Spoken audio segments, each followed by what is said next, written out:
c'est Paul. Je te retrouve ce soir en tenue de Noël avec le bonnet, les chaussons, la chemise, le pantalon, tout. Bon, par contre, je suis chou donc j'ai rien mis dessous. Mais bon.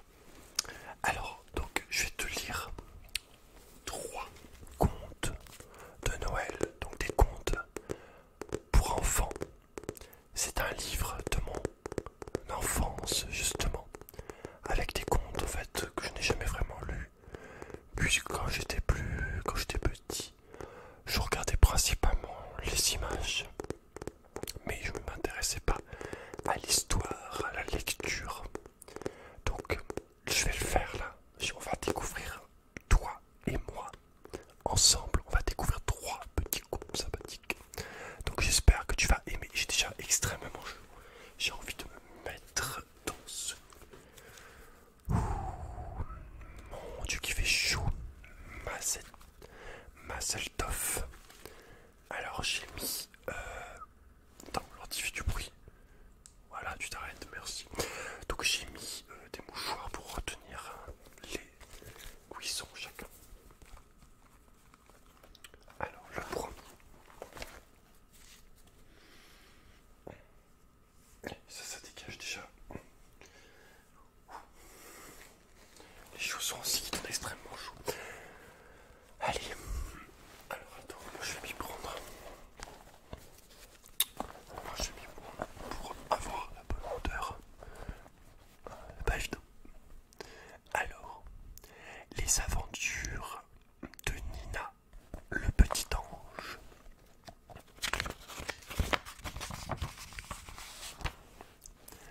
Un jour, tous les anges du paradis préparaient activement Noël.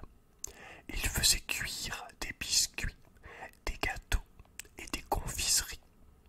Ils confectionnaient aussi des flans et emballaient les cadeaux destinés aux enfants de la terre. Les anges étaient tous très occupés, à l'exception du plus jeune, Nina. Non seulement elle était toujours là où il ne fallait pas, mais encore elle mangeait les biscuits à peine sortis du four.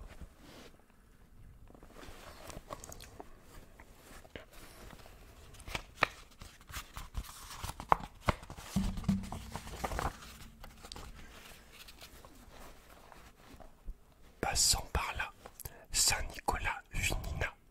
Elle avait l'air si triste, avec sa petite poussière d'étoiles accrochée au bout du nez. Saint-Nicolas eut pitié d'elle. Allons, voyons, que se passe-t-il dit-il gentiment. Tu as mal au ventre. Viens avec moi, je vais te donner un remède. Saint-Nicolas prit Nina par la main. Il la conduisit jusqu'à une petite armoire à pharmacie installée dans les nuages. Là, il lui fit avaler une cuillère de sirop.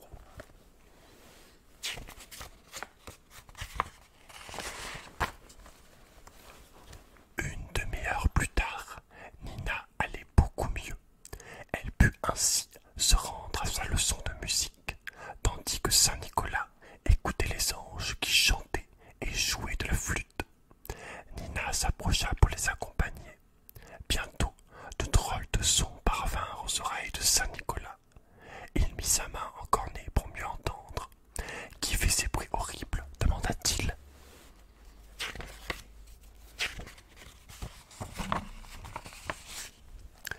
Nina était cachée derrière des anges plus grands qu'elle. Saint-Nicolas la trouva quand même. « Je regrette, lui dit-il. Je crois que tu ferais mieux de ne pas jouer aujourd'hui. Ta flûte fait un bruit bizarre. On dirait qu'elle a mal au ventre, elle aussi. Tu n'auras qu'à venir répéter une autre fois. » La pauvre Nina alla tristement s'asseoir sur un nuage. Elle écouta chanter les autres anges. Bercée par leur douce musique, elle finit par s'endormir.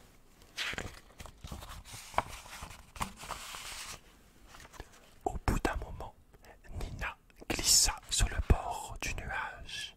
Avant qu'elle n'ait eu le temps de réaliser ce qui lui arrivait, elle tomba dans le vide. Elle fit une longue chute en direction de la terre. Au secours, elle allait heurter le sol.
poussière d'étoiles que Nina avait au bout du nez.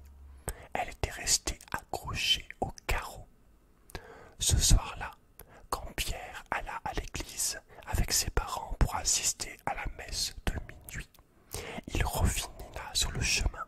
« Regardez, s'écria-t-il joyeusement, c'est mon petit ange. Il y a même de la poussière d'étoiles dorées sur la neige. » « Oui, répondit calmement sa maman, mais dépêchons-nous, sinon nous serons en retard. » Sitôt arrivés, Pierre et ses parents s'assirent sur un banc.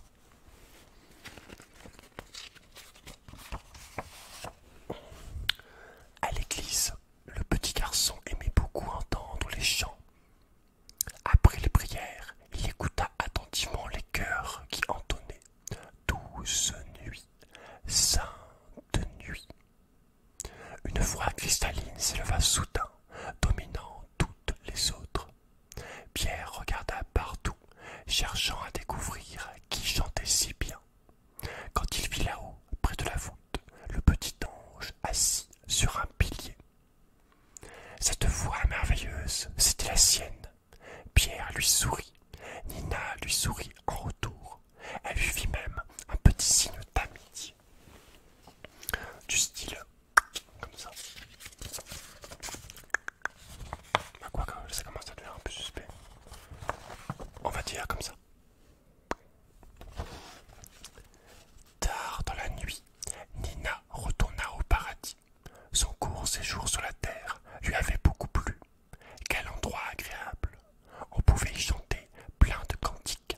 Et puis, elle s'était fait un ami, un petit garçon nommé Pierre. Mais surtout, Nina avait fait une découverte. Elle chantait merveilleusement bien. Saint-Nicolas sera content quand il m'entendra, pensa-t-elle, ravie. Je lui chanterai ma chanson préférée. Douce nuit, sainte nuit, dans les cieux, l'astre luit. Voilà, c'était la fin du premier conte. Très, très mignon, très sympathique. Donc il y a quand même, évidemment, dans ce livre, beaucoup de... La moitié des contes qui parlent de Jésus, qui parlent... beaucoup de Jésus, beaucoup de la naissance de Jésus, etc. quoi. Il faut pas oublier qu'à la base Noël c'était ça. Bon, c'est commercial depuis plusieurs dizaines d'années maintenant. Mais ouais, à la base c'est une fête chrétienne. Mais vu que je sais que les gens n'ont pas énormément de tolérance, là pour Noël j'avais pas envie de lire des contes avec des messages religieux dedans. Bon, même si là il y a le paradis et tout. Je connais assez les gens, ils sont un peu fermés d'esprit, etc. Donc j'ai préféré ne pas lire les contes où il y a Jésus dedans. Et oui. Et oui, et oui, et oui, et oui, et oui, et oui.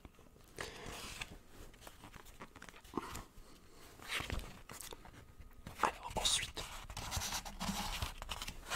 attends, parce que je vais passer les pages en dessous du micro. Pas évident avec un grand livre.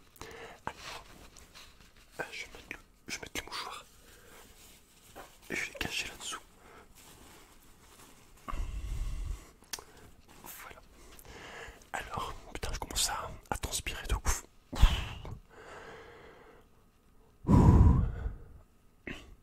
Une merveilleuse promenade au pays de Noël.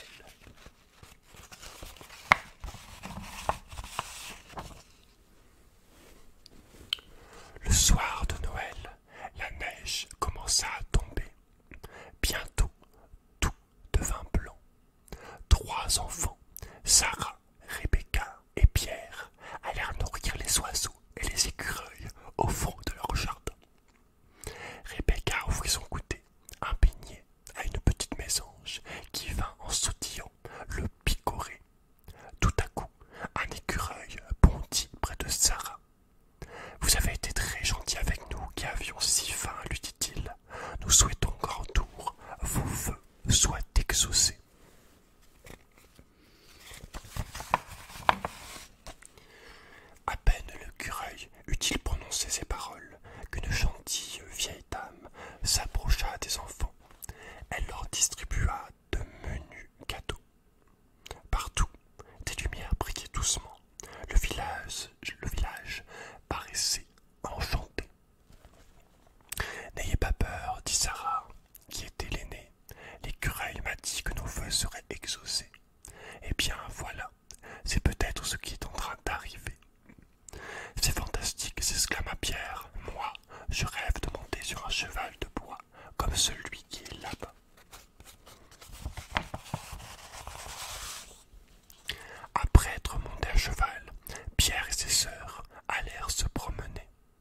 Sarah s'arrêta devant la vitrine d'un magasin.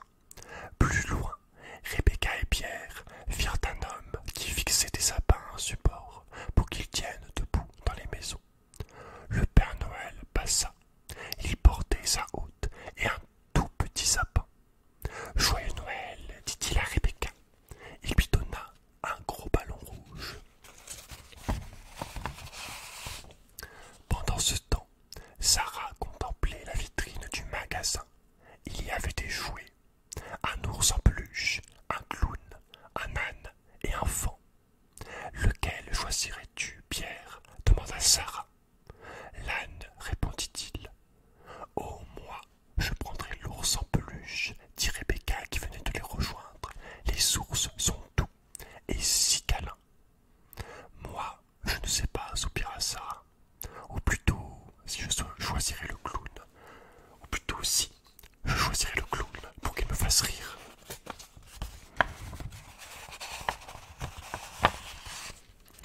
Poursuivant leur promenade, les trois enfants arrivèrent devant un kiosque à bonbons. Il y avait sur le comptoir des poupées Bruno, habillées de papier multicolore. Elles étaient attachées ensemble et semblaient se donner la main.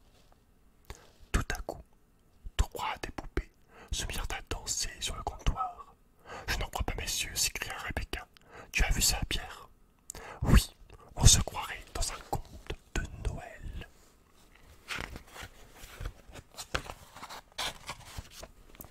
Voulant faire une surprise à son frère et à sa sœur, Sarah leur acheta des bonbons en cachette. Quand elle les vit, Rebecca oublia aussitôt les poupées qui dansaient. Les enfants se remirent en route alors qu'ils marchaient sur le trottoir. Ils entendirent des bruits de sabots que la neige amortissait. Tiré par un cheval, un carrosse se dirigeait vers la place du village. Il transporte peut-être des paquets pour le Père Noël, dit Pierre.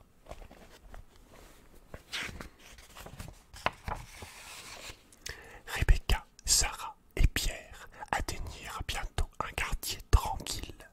Là se dressait une vieille église. Une douce lumière brillait derrière les vitraux. Quel calme! Séduits, les trois enfants s'approchèrent. Ils allaient entrer quand soudain, Pierre vit une étoile dorée traverser le ciel. Elle s'arrêta juste au-dessus de l'église. Du coup, les enfants poussèrent la porte. Alors, ils découvrirent l'enfant Jésus dans un berceau.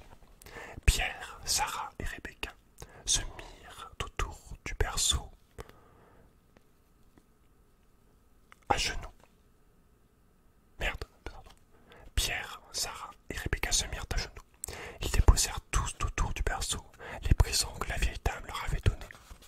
L'enfant Jésus sourit. Bon, du coup, je crois que je devais pas lire ce conte, mais apparemment on l'a lu parce que fuck apparemment. Pendant ce temps, au paradis, dans la boulangerie de Noël, un petit ange posait des beignets sur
du sapin. Et voilà. Et le dernier conte, le mouchoir.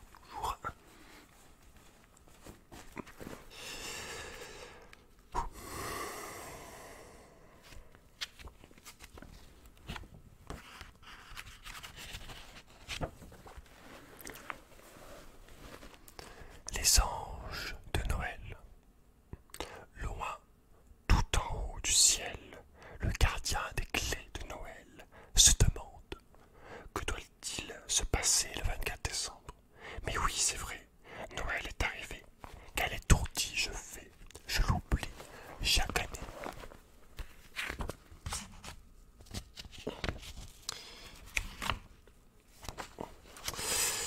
J'espère qu'on aura assez de temps pour préparer cet événement, se dit le gardien des clés, après avoir éternué. Il ouvre une grande porte en or, et des petits anges s'échappent au dehors, tout habillés de rose et de blanc. Ils ont les bras chargés de présents. Quel spectacle offre cette belle nuit à nos yeux et nos cœurs éblouis. Tous les rêves sont permis, et l'on chante et l'on rit. Chaque année, les anges font des jouets pour les filles et les garçons qui sont gentils à la maison, peu importe où ils sont. Les anges font bien attention. Ils offrent à chacun un livre ou une poupée, un ballon, un clown avec un gros nez.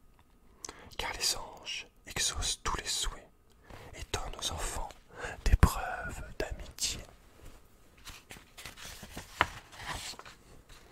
Cette nuit-là, bien à l'abri, dans leur petite maison, 3 enfants regardaient la neige tomber à gros flocons. Ils s'appelaient Antoine, Paul et Margot, et le nez collé au carreau, ils apercevaient l'église et son clocher. Ils pouvaient même entendre au loin les villageois et leurs joyeux cantiques chantés à pleine voix. Demain pour Noël, tout serait enneigé et les enfants iraient jouer. Ils avaient déjà décidé de construire un bonhomme blanc et de le faire très très grand. Si ce bonhomme de neige devient un ami, dit Paul, il fera quelque chose de gentil. Il donnera un jouet à Sarah, notre sœur, ou pour Noël, il remplira de joie notre cœur. À l'étage au-dessus, Sarah dormait à point fermé. Oublions un peu les jouets, dit Margot. Dans le monde, d'autres filles et d'autres garçons n'ont pas la chance que nous avons. Demandons à une étoile là-haut du bonheur pour tous les enfants en cadeau. Oui, dit Paul, faisons cette prière. Oh, mais regardez là-bas cette lumière. On la voit bien, même par la fenêtre. Comme elle est brillante. Ne dirait-on pas une étoile filante? Cette étoile annonçait que leur ange de Noël arrivait ici-bas. Venez visiter la chambre de Sarah. Sarah voulait un nounours pour Noël. C'est ce que l'ange apporta pour elle et le posa devant son berceau. Il semblait doux et rigolant, et sa fourrure était dorée, comme un joli soleil d'été. Sarah continuait de dormir, et l'ange radieux de sourire, brillant comme une étoile au firmament. Il s'agenouilla devant l'enfant et l'embrassa doucement. L'ange apporta aussi un train à Paul l'aîné, qui aimait les jouets mécaniques. Il avait pour Margot un clown qui riait, au bout de son chapeau, une cloche cachée dans un pompon, se balançait en faisant ding, ding, dong. Enfin, pour Antoine, le plus petit des 3, il installa sur un support en bois un grand sapin de Noël. Quittons ce doux foyer, reprenons notre route. Les anges voyagent beaucoup, les anges vont partout, pour la joie des petits. Ils traversent la nuit, comme des étoiles filantes, plus rapides que le vent. Ils viennent auprès des enfants, déposer un cadeau et et s'envolent aussitôt au bout du firmament. Le matin de Noël, quand les enfants s'éveillent, ils n'en croient pas leurs yeux. L'ange est venu chez eux apporter des présents. Avec le beau crayon trouvé dans ses chaussons, une fillette écrit aux anges du paradis ce petit mot: merci. Son cadeau lui a plu et les anges l'ont su. Beaucoup d'enfants heureux ont une pensée pour eux au matin de Noël. Une petite fille qui aimait dessiner reçut à Noël le cadeau qu'elle souhaitait, une boîte de crayons de couleur. Ses amis, voyant son bonheur, remercièrent les anges d'avoir eu cette idée.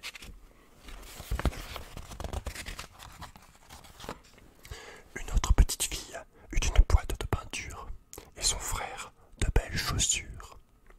Un garçon reçut un livre illustré et sa sœur un tablier pour cuisiner. Galette au lait et gâteau d'ange. Des jumelles eurent chacune un paquet. Dans l'un, il y avait un service à thé, dans l'autre, un plumeau pour tout dépoussiérer. Elles trouvèrent de quoi se contenter, et par deux, leur joie fut multipliée.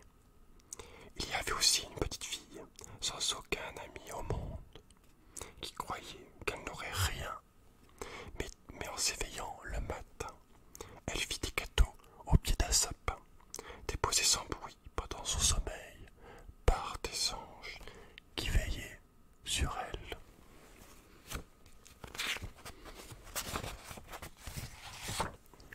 Une fois leur tâche accomplie, les anges retournent au paradis, où pendant toute une année, ils fabriquent des jouets.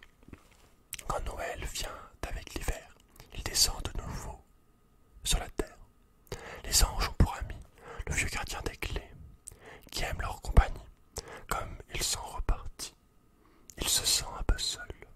Les anges commencent à lui manquer. Il renifle, se met à éternuer et agite tristement son gros trousseau de clés. Il lui semble soudain entendre frapper à la grande porte qu'il tient bien fermée. Il se dépêche d'aller voir qui c'est. Les anges sont de retour. Le vieux gardien des clés leur souhaite le bonjour. Puis il dit: maintenant, venez vous reposer. Choisissez chacun un nuage oreiller. Les anges sont entrés par la porte dorée, dans un monde magique préparé pour eux, où le ciel est toujours habillé de bleu, où les grands sapins ont un doux parfum. Dans la neige, on voit les animaux jouer et gambader sous les lumières dorées. Les cerfs viennent écouter les oiseaux. Le vent heureux siffle un air tout là-haut. Ici, il y a une place pour chacun, écureuil, étoile ou lapin. Le vieux gardien regarde si tout va bien. Il murmure: bonsoir mes chérubins. Et comme les petits anges sont fatigués, enfouis dans leurs nuages, douillés, ils s'endorment sans tarder. À des milliers de kilomètres du ciel, sur la terre, c'était encore Noël. Deux pauvres enfants orphelins marchaient dans la neige parmi les sapins, vers leur cabane qui se dressait au loin. Une belle surprise les attendait chez eux. Un arbre de Noël brillait de 1000 feux. Les deux enfants n'en croyaient pas leurs yeux. Jamais ils n'avaient rien vu de si merveilleux. Pour combler de joie dans de jolis paquets,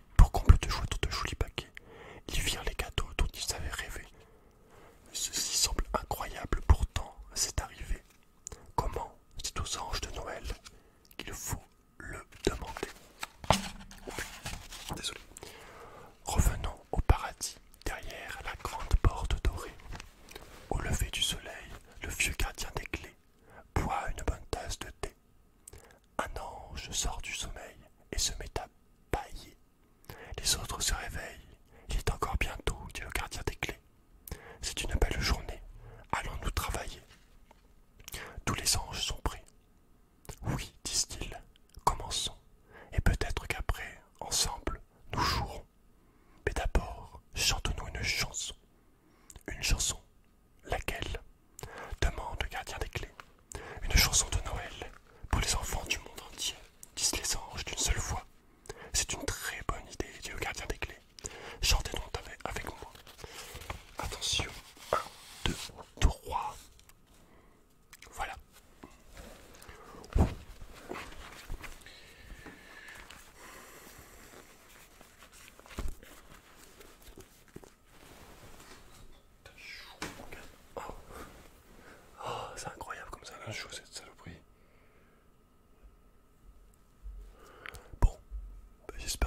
apprécié cette vidéo, cette lecture. J'espère que tu t'es détendu, que tu t'es relaxé.